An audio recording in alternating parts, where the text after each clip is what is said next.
मूर्ख मित्र, पहले सब्सक्राइब करें फिर सुने। बहुत समय पहले की बात है। एक राज्य में एक राजा का राज था। एक दिन उसके दरबार में एक मदारी एक बंदर लेकर आया। उसने राजा और सभी दरबारियों को बंदर का करतब दिखाकर प्रसन्न कर दिया। बंदर मदारी का हर हुक्म मनाता था। जैसा मदारी बोलता बंदर वैसा ही करता था। वो आज्ञाकारी बंदर राजा को भाग गया। उसने अच्छी कीमत देकर मदारी से वो बंदर खरीद लिया। कुछ दिन राजा के साथ रहने के बाद बंदर उससे अच्छी तरह हिल मिल गया। वो राजा की हर बात मानता। वो राजा के कक्ष में ही रहता और उसकी सेवा करता था। राजा भी बंदर की स्वामी भक्ति देख बड़ा खुश था। वो अपनी सैनिकों और संतरियों से भी अधिक बंदर पर विश्वास करने लगा और उसे महत्व देने लगा।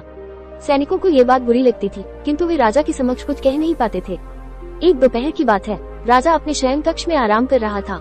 बंदर पास ही खड़ा पंखा झल रहा था। कुछ देर में राजा गहरी नींद में सो गया। बंदर वही खड़े खड़े पंखा झलता रहा। तभी कहीं से एक मक्खी आई और राजा की छाती पर बैठ गई। बंदर की दृष्टि जब मक्खी पर पड़ी तो उसने पंखा हिलाकर उसे हटाने का प्रयास किया। मक्खी उड़ गई, किंतु कुछ देर पश्चात पुनः वापस आकर राजा की छाती पर बैठ गई। पुनः मक्खी को आया देख बंदर अत्यंत क्रोधित हो गया। उसने आव देखा न ताव और पास ही पड़ी राजा की तलवार उठाकर पूरी शक्ति से मक्खी पर प्रहार कर दिया। मक्खी तो उड़ गई, किंतु तलवार के जोरदार प्रहार से राजा की छाती दो टुकड़े हो गई और राजा के प्राण पखेरु उड़ गए। सीख: मूर्ख मित्र से अधिक बुद्धिमान शत्रु को तरजीह दी जानी चाहिए।